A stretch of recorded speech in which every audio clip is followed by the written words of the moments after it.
بسم الله الرحمن الرحيم.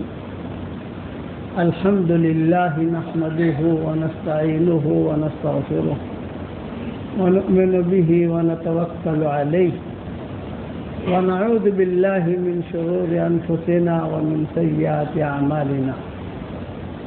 من يهده الله فلا مضل له ومن يضلله فلا هادي له ونشهد أن لا إله إلا الله وحده لا شريك له ونشهد أن سيدنا ومولانا محمدا عبده ورسوله صلى الله عليه وعلى آله وأصحابه وبارك وسلم تسليما كثيرا كثيرا. أما بعد فأعوذ بالله من الشيطان الرجيم. بسم الله الرحمن الرحيم. ادع إلى سبيل ربك بالحكمة والموعظة الحسنة وجادلهم بالتي هي أحسن. وقال الله سبحانه وتعالى: قل هذه سبيلي أدعو إلى الله على بصيرة أنا ومن اتبعني. صدق اللہ العظیم. قابل احترام بھائی دوست اور بزرگوں، دعوت اور تبلیغ کے اصولوں میں سب سے بڑے 3 اصول ہیں. یہ تینوں اصول ساتھیوں میں ہونے چاہیے. ایک اصول بھی اگر غائب ہے تو منزل تک نہیں پہنچے گا. 3 اصول حضرت فرماتے تھے کہ یہ 3 اصول ہے. اور پورا قرآن کا خلاصہ بھی یہ ہے. سارے نبیوں کی دعوت کا خلاصہ یہ 3 اصول میں رکھا ہے. پہلا اصول کہ داعی کے اخلاق اچھے ہوں گے. داعی بد اخلاق نہیں ہوگا، بد زبان نہیں ہوگا، بدگمان نہیں ہوگا، کہ اس کے اخلاق اچھے ہوں گے. کہ یہ ہر جگہ جو ہے اپنا کام کرتا رہے گا، جہاں جائے گا وہاں فائدہ ہی فائدہ کرے گا. دوسرا اصول کہ داعی جو ہے یہ اخلاص کے ساتھ کام کرے گا. کوئی دنیوی غرض نہیں، مال مل جاوے، کرسی مل جاوے، مجھے بڑا بنا دے لوگ، یہ نہیں. کہ آدمی اخلاص کے ساتھ کام کرے. پہلا اصول ہے اخلاق. دوسرا اصول ہے کہ آدمی اخلاص کے ساتھ کام کرے. تیسرا اصول یہ ہے کہ اس کو کام کرنے کے بعد نتیجہ سامنے کبھی آتا ہے، کبھی نہیں آتا. آپ کسی پر محنت کرتے ہو تو کبھی وہ مان جاتا ہے، کبھی نہیں مانتا. یہ بھی چیزیں ہوتی ہیں. ہم بھی محنت کرتے تھے تو سامنے والا مان جاتا تھا، کبھی نہیں مانتا تھا. حضور صلی اللہ علیہ وسلم نے ابو طالب پر 42 سال تک محنت کی.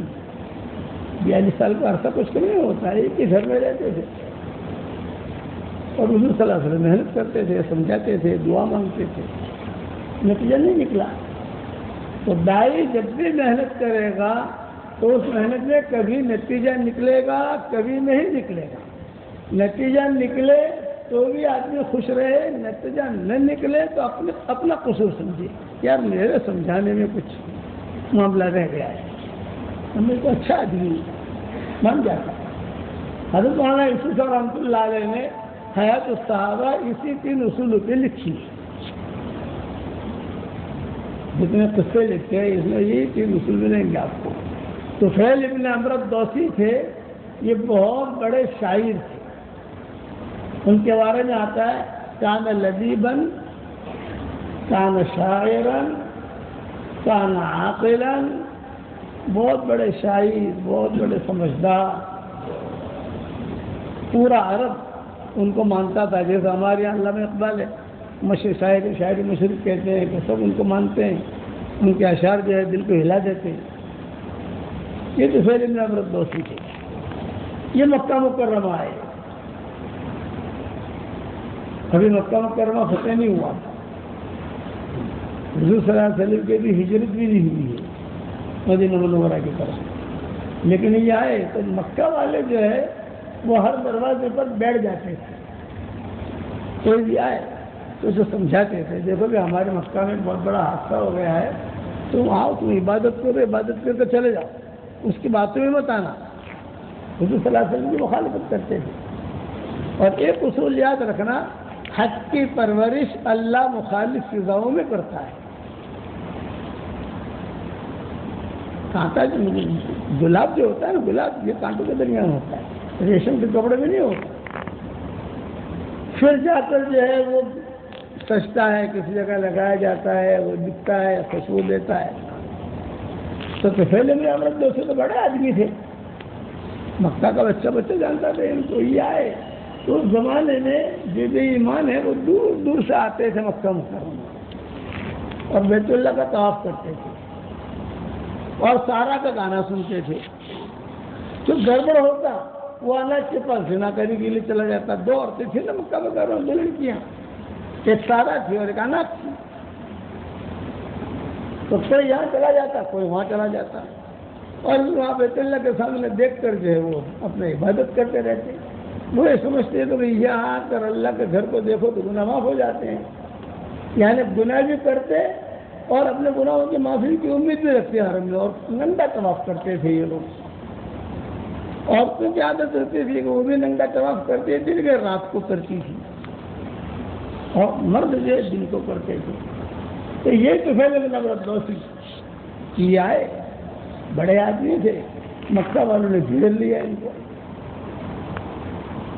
حضرت ابو ہریرہ جو تھے انہی کے قبیلے کے تھے، تو پہلے میں نبرت دوسی کے قبیلے دوس بہت بڑا قبیلہ ہے، اب بھی ہے یہ قبیلہ، دوسے کہتے ہیں۔ ایک تو دوسری یا صرف دوسری کہتے ہیں حرم شریف کے امام دیو، اور ایک ہے دوسی، یہ دونوں قبیلے الگ الگ ہیں۔ تو ابو ہریرہ اسی قبیلے کے تھے، تو پہلے میں نبرت دوسی کے قبیلے کے۔ یہ آئے، مکہ والوں نے گھیر لیا، بھائی سفید تم آئے ہو مکہ مکرمہ میں تو ہم لوگ بہت پریشان ہیں۔ اسے کیا پریشانی ہے؟ یہ ایک آدمی کو جادو ہو گیا ہے، کسی نے جادو کر لیا ہے، جنات کا اثر لیے، اور پتہ نہیں ایسی بہتی کی باتیں کرتا ہے کہ وہ تو ہمارے معبود کا انکار کرتا ہے، ساری باتیں سنائی۔ تو طفیل بن عمرو دوسی نے کہا کہ دیکھو اگر جادو ہے تو مجھے اللہ نے ایسا منتر دیا ہے کہ دم کرتے ہی جادو ختم ہو جائے گا، اور اگر اس کو جنات ہے تو مجھے اللہ نے ایسا منتر دیا ہے کہ جنات بھی بھاگ جائے گا۔ جنات وہاں بہت ہوتے تھے شروع سے مکہ مکرمہ میں، جہاں پہاڑیاں زیادہ ہوں گی وہاں جنات زیادہ ہوں گی۔ یہ اصول یاد رکھیں، جس علاقے کے اندر پہاڑیاں زیادہ ہوں گی وہاں جنات زیادہ ہوں گی۔ تو مکہ مکرمہ تو پہاڑیوں سے گھرا ہوا ہے، وہاں جنات بہت، جنات ہوگا تو بھی علاج ہو جائے گا، جادو ہوگا تو بھی علاج ہو جائے گا۔ تو مکہ والوں نے کہا کہ دیکھو بس تم جاؤ طواف کرو، لیکن تم اس کی بات مت سنو، اس کی بات میں ایسا جادو ہے کہ جو سنتا ہے اس کا ہو جاتا ہے۔ یہ باتیں ہوئی نہیں تھی، اتنے میں حضور صلی اللہ علیہ وسلم تشریف لائے نماز پڑھنے کے لیے۔ آپ جو ہے ملتزم کے سامنے یا حجر اسود کے سامنے کسی بھی سمت میں کھڑے رہ کر آپ نماز پڑھتے تھے اس وقت میں۔ انہوں نے کہا کہ دیکھو وہ جو آیا ہے آدمی وہی آدمی ہے، بات مت سننا، اچھے سے نہیں سننا۔ اب طفیل بن عمرو دوسی نے طواف شروع کیا۔ میں 3 باتیں بتا رہا ہوں، داعی کے اخلاق اچھے ہوں گے، اخلاص ہوگا، نتیجہ نکلا تو اللہ کا شکر، نتیجہ نہ نکلا تو اپنا قصور نکالے، سامنے والے کو نہ نکالے کہ یہ خراب ہے، نہ میں خراب ہوں، میں سمجھانے میں سمجھا نہیں سکا اسے۔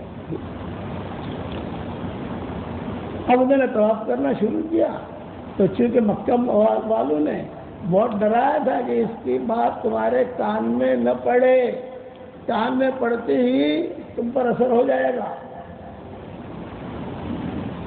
تو طفیل بن عمرو دوسی نے ان سے کہا کہ ایسا کرو مجھے روئی دے دو، میں روئی ڈال دیتا ہوں دونوں کانوں میں اور طواف کروں گا تو اس کی بات میرے کان میں نہیں پڑے گی۔ بہت اچھا، یہ روئی لے لو۔ تو خود کہتے تھے میں نے روئی لی اور ٹھوسی اور بیت اللہ کا طواف شروع کیا۔ جہاں حضور صلی اللہ علیہ وسلم کے قریب پہنچا، آپ نماز پڑھ رہے تھے، زور سے ہوا آئی، وہ روح نکل گئی، ارے دور جاتی گری۔ حضور صلی اللہ علیہ وسلم کے کچھ جملے کچھ الفاظ قرآن کی آیتیں یہ کان میں پڑ گئی۔ 7 چکروں میں ایسا ہی ہوتا رہا، وہ بھی 7 چکر لگاتے تھے، ہم بھی 7 چکر لگاتے ہیں، 7 چکر ایسا ہی ہوتا رہا۔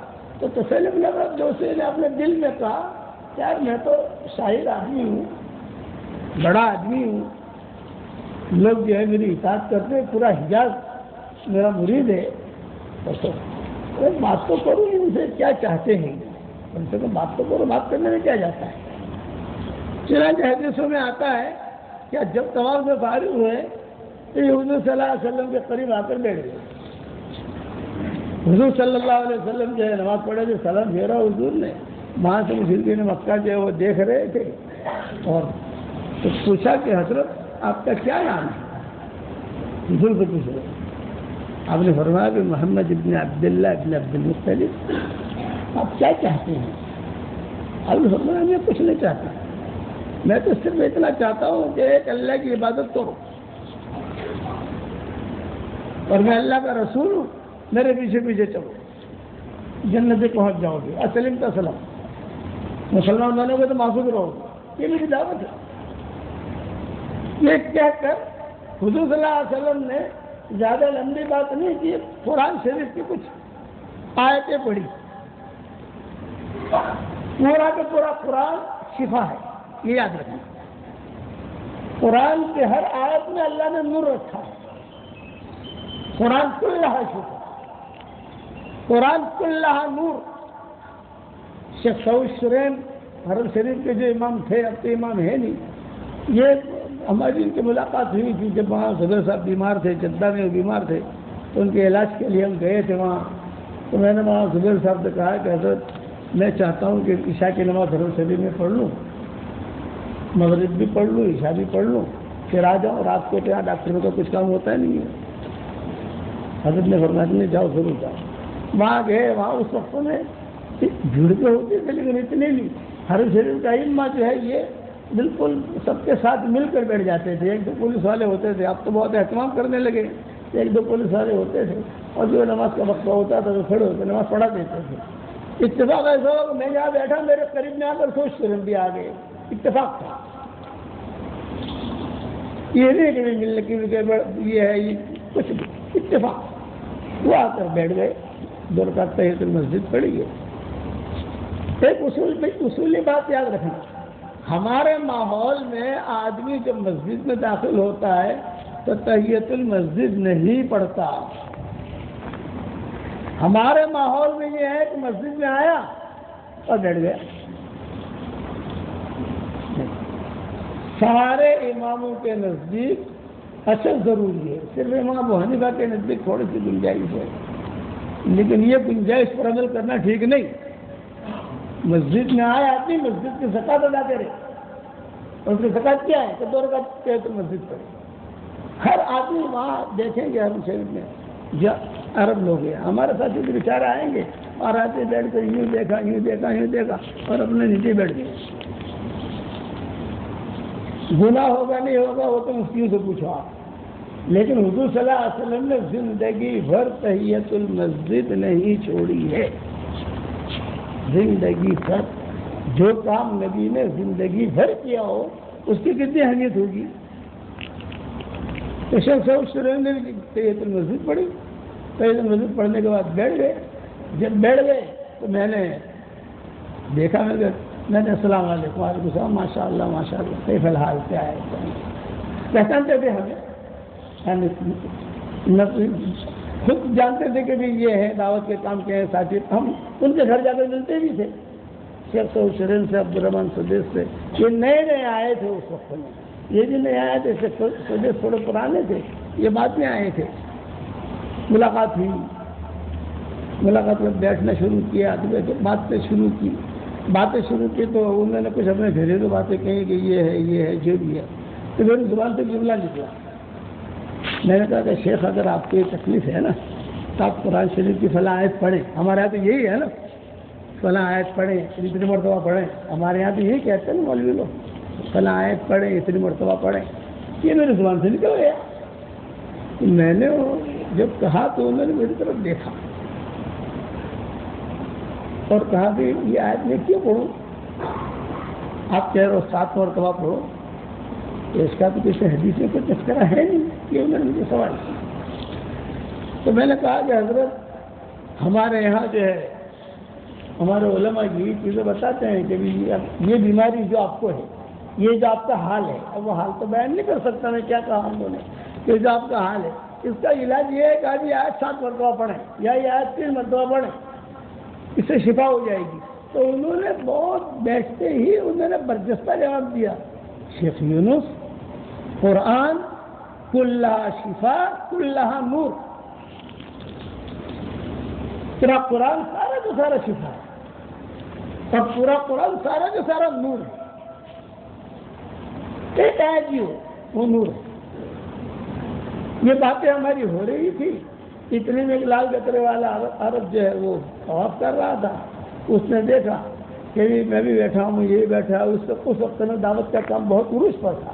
وہاں حرمین شریف بھی تھی، وہاں سے خان سب بھی زندہ تھے اس وقت میں. تو وہ بہت عروج پر تھا. تو وہ عرب جو بھاگا بھاگا آ گیا، ہمارے سامنے بیٹھا اور ہمارے سامنے بیٹھ کر شیخ سعود شریم سے کہا کہ ابھی تبلیغ والے ہیں، چلہ مانگتے ہیں، یہ 3 چلہ مانگتے ہیں، یہ 3 دن نکالتے ہیں، کیونکہ یہ ہماری شریعت میں ہے. یہ ان سے سوال کیا اور میں بھی سن رہا ہوں. مجھے سنانے کے لیے سوال کیا. اتنی عربی تو مجھے آتی ہے، ابھی کیا پوچھ رہا ہے یہ.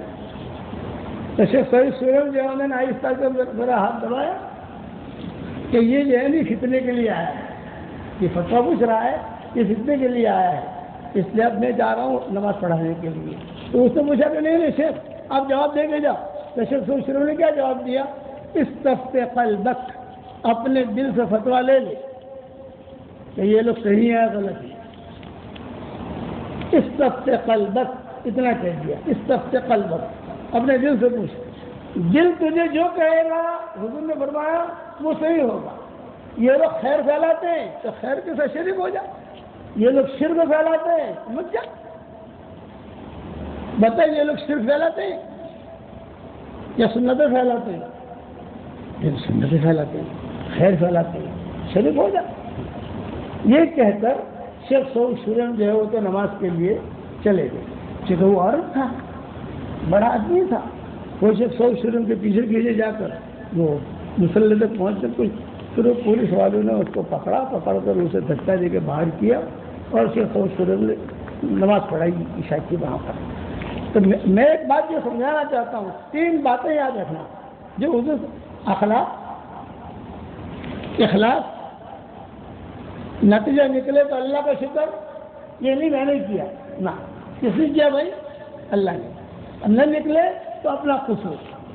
یہ تو نمرت 2 سے جا کر بیٹھ گئے. حضور صلی اللہ علیہ وسلم نے دعوت دی، قرآن کی آیت پڑھی اور قرآن کلھا نور کلھا شفا.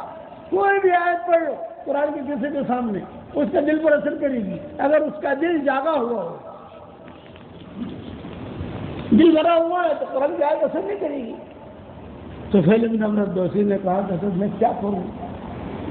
تو کلمہ پڑھ لیں، اشہد ان لا الہ الا اللہ واشہد انک رسول اللہ. مسلمان ہو گئے. اب جب مسلمان ہو گئے تو حضور صلی اللہ علیہ وسلم کھڑے ہو کر جانے لگے اپنے گھر کی طرف.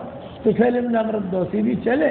مشرکین مکہ دیکھ رہے تھے کہ جب ایسا معلوم ہوتا ہے کہ یہ بھی گیا ہمارے ہاتھ سے. حضور کے ساتھ بیٹھا ہے، بات کر رہا ہے، ہنس رہا ہے، باتیں ہو رہی ہے. چنانچہ حضور صلی اللہ علیہ وسلم جب کمرے میں داخل ہونے لگے تو طفیل بن عمرو دوسی نے کہا کیا میں ایک سوال کرتا ہوں، میں قبیلے دوست کا بہت بڑا چودھری ہوں، میں جا کر دعوت دوں ان لوگوں کو؟ آپ نے فرمایا دعوت دو لیکن اخلاق مت چھوڑ دو. نرمی کے ساتھ معاملہ کرنا، شفقت کے ساتھ معاملہ کرنا، دادا گیری نہیں، اخلاق یہ سمجھ چھوڑ دو. بہت اچھا ہوا. یہ واپس آئے. جب واپس نکلے دروازے پر بیٹھے ہوئے تھے سارے کے سارے. تو انہوں نے پوچھا تو خیر علاج کر دیا محمد کا؟ تو طفیل بن عمرو الدوسی نے کہا گیا تو تھا ان کے علاج کے لیے، لیکن انہوں نے میرا علاج کر دیا۔ اشہد ان لا الہ الا اللہ و اشہد ان محمد رسول اللہ۔ تو سارے مکہ والوں نے کہا تو بگڑ گیا، کوئی بات نہیں، ایسا بگڑا ہو گیا، اچھا ہوں بھائی، مجھے خیر مل گئی۔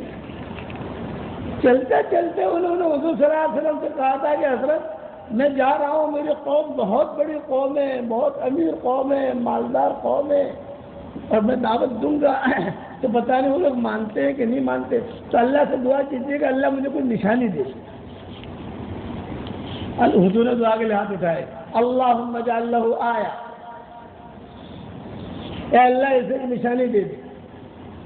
تو پہلے میرا دوست کہتے ہیں میں اکیلا، میرے ساتھ میرا گھوڑا، میرے ساتھ میرا ڈنڈا، میری ساری چیزیں کھانے کی سب جو میں گیا میری قوم کی طرف۔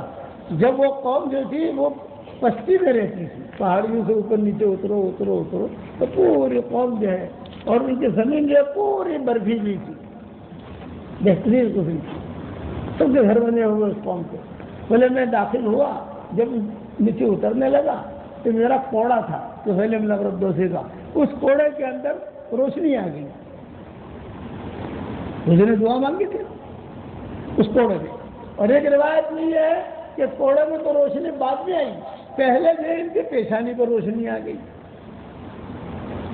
داخل ہوا، میری پیشانی جیسا انجن ہوتا ہے لائٹ ڈالتا ہے، رات کا وقت تھا، میری پیشانی پر روشنی آ گئی۔ جب میری پیشانی پر روشنی آئی، میں یوں دیکھوں تو یہاں روشنی، میں یوں دیکھوں تو یہاں روشنی، میں یوں دیکھوں تو یہاں روشنی، پوری قوم کہنے لگی کہ ارے یہ روشنی کہاں سے آ رہی ہے؟ میں گھبرایا، میں نے کہا کہ اللہ پاک یہ تیرے نبی کی دعا قبول ہوئی ہے، لیکن اللہم فی غیر وجہن، یہ جملہ کہا، اللہم فی غیر وجہن، اے اللہ یہ روشنی میرے چہرے پر آ رہی ہے، پیشانی پر آ رہی ہے، میری قوم اڑیل کرتے جیسی ہے، وہ کہے گی کہ تو نے اپنا دھرم چھوڑا، تیرا چہرہ بھی بگڑ گیا، اس لیے روشنی یہاں سے ہٹا دے، کسی اور جگہ منتقل کر۔ یہ دعا مانتے ہی میرے کوڑے میں وہ روشنی آ گئی۔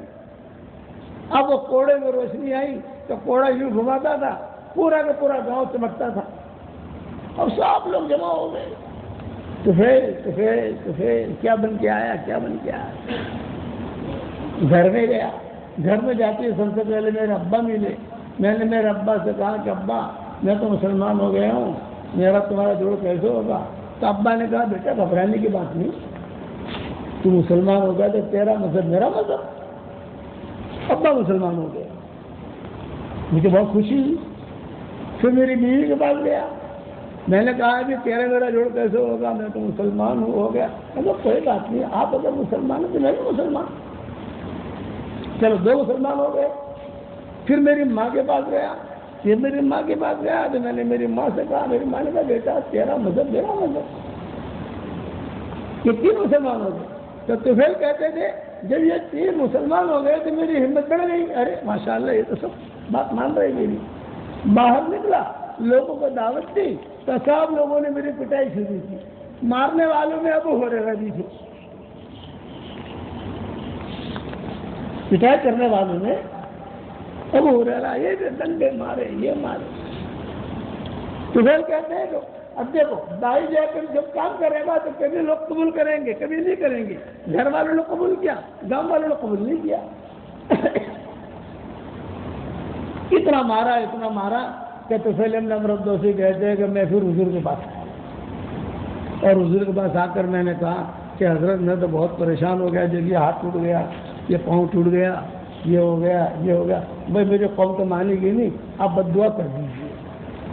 آپ نے ہاتھ اٹھائے، اللہم اہد دوست، اللہم اہد دوست، اے اللہ قبیلہ دوست کو تو ہدایت دے، اور مجھے یہ کہا کہ تو جا واپس، لیکن ذرا نرمی سے بات کرنا، نرمی سے دعوت دینا۔ تو پہلے ابن عمرو الدوسی کہتے ہیں کہ مار کھا کے تو آیا تھا، اور یہاں حضور صلی اللہ علیہ وسلم نے دوست کے لیے ہدایت کی دعا مانگی۔ میں واپس آیا تو پھر سے یہی ٹیم کھڑی تھی ساری کی ساری مارنے کے لیے، لیکن میں نے ایک سے اچھی سی بات کی، دعوت دی، ابو ہریرہ بھی مسلمان ہوئے، وہ بھی مسلمان ہوئے، وہ بھی مسلمان ہوئے، ایک ایک کرتے. لیکن ابو ہریرہ کہتے تھے کہ میرا مسئلہ ایسا تھا کہ ایک لڑکی تھی بہت بڑی مالدار وہاں قبیلے دوس میں، اس کا نام تھا بسرا بنت غزوان. بہت مالدار لڑکی تھی، بہت، اللہ نے بہت مال دیا تھا اور کماری تھی، اور میں اس کا اجیر تھا، اس کا غلام، اس کے یہاں کام کرتا تھا. ابو ہریرہ کہتے ہیں بھائی مسلمان تو ہو گیا لیکن اب یہ تو چھوڑیں گے نہیں. اتنا ظلم کرتی تھی کہ جب بھی سفر کے لیے نکلتی تو خاندان والوں کو لے کے نکلتی، ان کے لیے کھانا بھی میں پکاتا تھا، ان کا پانی بھی اٹھا کر میں لاتا تھا، ان کی اٹھنیوں کو ہٹاتا بھی میں تھا، سب کچھ میرے ذمہ تھا. لیکن اللہ نے مجھے اسلام دیا. حالات ایسے بنے، ہمیشہ یاد رکھنا دعوت کے کام کو اگر اخلاص کے ساتھ آدمی کرے گا تو اللہ اس کا ہاتھ پکڑ جائے گا، اور اگر چالاکی سے کرے گا تو اتنا یاد رکھنا کوئی بھی دین کا کام، چاہے دعوت و تبلیغ کا ہو، چاہے خانقاہ کا ہو، چاہے تصنیف تعلیم کا ہو، چاہے مدارس بنانے کا ہو، چاہے مکاتب کا ہو، اگر گڑبڑ کے ساتھ کرے گا، چالاکی کے ساتھ کرے گا تو سال میں اس پر 2 عذاب آئیں گے. کتنے عذاب آئیں؟ قرآن میں اللہ نے کہا اولا يرون انہم یفتنون فی کل عام مرۃ او مرتین ثم لا یتوبون ولا هم یذکرون. یہ دلیل قرآن کی آیت ہے. یہ لوگ دیکھتے نہیں ہیں کہ گڑبڑ کے ساتھ اللہ کے راستے میں چلتے رہتے ہیں اور دین کا کام گڑبڑ کے ساتھ کرتے ہیں تو ان پر سال میں 2 جھٹکے لگتے ہیں. ایک جھٹکا روحانی لگے گا، ایک جھٹکا مالی لگے گا، مال کا نقصان ہو جائے گا. یہ جو روحانی جھٹکا بیماریاں آ جائیں گی، جنات پریشان کرے گا، جادو پریشان کرے گا، گھر کے اندر لڑائیاں ہوں گی، اسے کہتے ہیں 2 جھٹکے. سورۃ توبہ کی اخیر آیت ہے اولا يرون انہم یفتنون فی کل عام مرۃ او مرتین. دیکھتے نہیں ہے کہ سال کے اندر کبھی 1 جھٹکا لگتا ہے، کبھی 2 جھٹکے لگتے ہیں. تو علماء نے رکھا ہے کہ 1 تو لگے گا ہی لگے گا، اور 2 بھی لگیں گے، 3 نہیں لگیں گے. کہ قرآن نے مرۃ او مرتین کہا. ثم لا یتوبون، پھر بھی توبہ نہیں کرتے. اس لیے کوئی بھی دین کا کام کرے آدمی، اس کے اندر اخلاص ہونا چاہیے. میرے والد صاحب رحمۃ اللہ علیہ فرماتے تھے کہ جہنم کے اندر سب سے پہلے مشرکین نہیں جائیں گے، جہنم میں سب سے پہلے یہودی نہیں جائیں گے، جہنم میں سب سے پہلے نصارہ نہیں جائیں گے. تو جہنم میں سب سے پہلے کون جائے گا؟ وہ دین کے کام کرنے والے جن کی نیتوں میں کھوٹ تھا. بخاری کی حدیث ہے تاجی صفی شہید. تو یہ ایک مخلص تھے ابو ہریرہ، اور کہتے تھے کہ اس کا غلامی میں زندگی گزری. میں مدینہ منورہ آیا اور آخر میں آیا تو حضور صلی اللہ علیہ وسلم ملے تو میں نے حضور صلی اللہ علیہ وسلم سے کہا کہ حضرت میں بڑی مشکل سے محنت کرتے کرتے آیا ہوں، میں بڑا ٹینشن میں ہوں. آپ نے فرمایا بتاؤ کیا ٹینشن ہے؟ یہ فرمایا ایک تو میری بیوی نہیں، اب مدینہ میں کون لڑکی دے مجھ کو، ابھی میرے دوست سے آیا ہوں. دوسرا میری ماں مشرکہ ہے. ایک گھر ہے، ایک گھر کے اندر ماں، ایک گھر کے اندر ابو ہریرہ. میں نماز پڑھتا ہوں تو پوجا پاٹ کرتی ہے، میں نماز کے لیے مسجد میں جاتا ہوں، وہ جو ہے پوچھتی ہے کہاں جا رہا ہے تو کیوں جا رہا ہے، باپ دادا بھی چھوڑ رہا ہے. 2 ٹینشن ہو گئے. بھائی شادی اب میں اب جوان ہو گیا ہوں، شادی کی ضرورت ہے، کون لڑکی دے گا مجھے یہاں مدینہ میں، کیونکہ میں اجنبی آدمی ہوں. اور ماں جو ہے مشرکہ ہے، کوئی بہو بن کر آئے گی بھی تو دیکھے گی کہ اس کی ماں تو مشرکہ ہے، کیسے آئے گی وہ. اور تیسرا مان لیجیے میرے پاس اب ہو رہا بیٹھ کر کھجور لی حضور صلی اللہ علیہ وسلم نے، اب ہو رہا ہو گیا. چلو یہ قصہ بہت لمبا ہے. بعد میں ابو ہریرہ کی ماں بھی مسلمان ہو گئی تھی، اور یہ بسرا بنت غزوان جو سیٹھانی تھی نا، اسی کے ساتھ ابو ہریرہ کا نکاح بھی ہوا تھا. وہ تفصیل بعد میں سنائیں گے انشاءاللہ.